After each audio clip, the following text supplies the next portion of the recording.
Hello guys, आप सबका स्वागत है मेरे इस नए वीडियो में, जहां हम आपके लिए दुनिया भर के इमिग्रेशन और स्टडी अब्रॉड अपॉर्चुनिटीज की जानकारी लेकर आते हैं। आज हम बात करने वाले हैं एक बेहद खास और यूरोप के सबसे खूबसूरत देश के बारे में, आयरलैंड की। क्या आप जानते हैं कि आयरलैंड एक शानदार रेसिडेंसी का रास्ता देता है और हैरानी की बात है कि इसमें आपको हमेशा के लिए नौकरी की जरूरत भी नहीं पड़ती। सबसे पहले ये समझते हैं कि आखिर ये स्टैम्प 4 क्या है। आयरलैंड में इमिग्रेशन एक स्टैम्प सिस्टम से काम करता है। जैसे भारत में वीजा होता है, वैसे ही आयरलैंड में आपके पासपोर्ट पर एक स्टैम्प लगता है जो बताता है कि आप वहाँ किस हैसियत से और कितने समय तक रुक सकते हैं। ये आमतौर पर वर्कर परमिट लोगों को मिलता है। इसमें आप सिर्फ उसी कंपनी के सामने काम कर सकते हैं जिसने आपको परमिट स्पॉन्सर किया है। ये स्टूडेंट को मिलता है जिसमें लिमिट हावर्स काम करने की परमिशन होती है। ये डिपेंडेंट्स जैसे पति पत्नी को मिलता है जिसमें काम करने की परमिशन नहीं होती। और फिर आता है हमारा स्टार। यही आयरलैंड की परमानेंट रेसिडेंसी की तरह ही स्टार्स है। इसके तहत आपको बहुत सारी आज़ादी मिल जाती है। बिना वर्क परमिट के किसी भी एम्प्लॉय के लिए काम कर सकते हैं, खुद का बिजनेस शुरू कर सकते हैं, पढ़ाई कर सकते हैं। ये आमतौर पर 2 से 3 सालों के लिए होता है और ये रिन्यू कराया जा सकता है।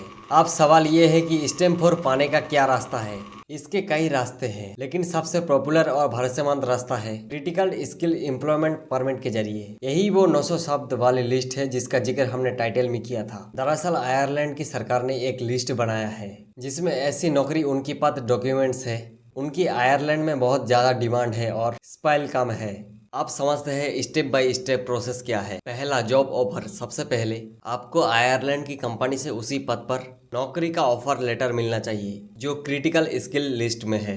कंपनी का एनुअल रेवेन्यू कम से कम 2,50,000 यूरो होना चाहिए। आपका सालाना पैकेज कम से कम 38,000 यूरो होना चाहिए। कुछ एक्सपीरियंस रोल के लिए 32,000 यूरो भी चल जाता है। आपकी कंपनी आपके लिए क्रिटिकल स्किल एम्प्लॉयमेंट परमिट के लिए अप्लाई करेगी। आयर परमिट मिलने के बाद आपको आयरलैंड का एनडी वीजा के लिए अप्लाई करेंगे। आयरलैंड पहुंचने के बाद आपको शुरुआत में स्टैम्प 1 मिलेगा। आप उसी कंपनी के लिए काम करना शुरू कर देंगे। यहाँ से परमानेंट रेसिडेंसी का सफर शुरू होता है।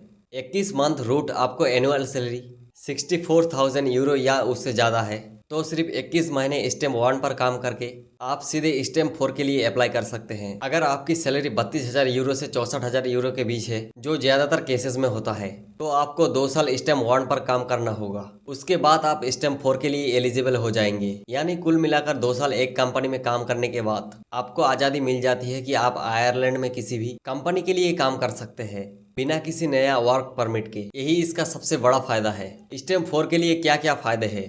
पहला, जॉब फ्रीडम। सबसे बड़ा फायदा, आप किसी भी एम्प्लॉयर के लिए काम कर सकते हैं, कोई भी स्विच कर सकते हैं। दूसरा, बिजनेस ओनरशिप। अपना बिजनेस शुरू कर सकते हैं। तीसरा, आप अपने पार्टनर, पति या पत्नी, अपने बच्चों को आयरलैंड ला सकते हैं। आपके पार्टनर को भी बिना वर्क परमिट के काम करने को मिल सकता है। स्टैम्प 4 मिलने के बाद अगर आप आमतौर पर कुल 5 साल, तो आप आयरिश सिटीजनशिप के लिए अप्लाई कर सकते हैं। आयरिश पासपोर्ट दुनिया के सबसे पावरफुल पासपोर्ट में से एक है। आपको आयरलैंड की सोशल वेलफेयर सिस्टम के लिए एलिजिबल हो सकते हैं। तो दोस्तों, ये थी आज की हमारे आयरलैंड की पूरी जानकारी। उम्मीद करते हैं वीडियो आप लोगों का भी पसंद आएगा। पसंद आया तो वीडियो को लाइक कर दो, चैनल को सब्सक्राइब कर दो। मैं मिलता हूं आपके इसके नेक्स्ट वीडियो में। तब तक के लिए जय हिंद।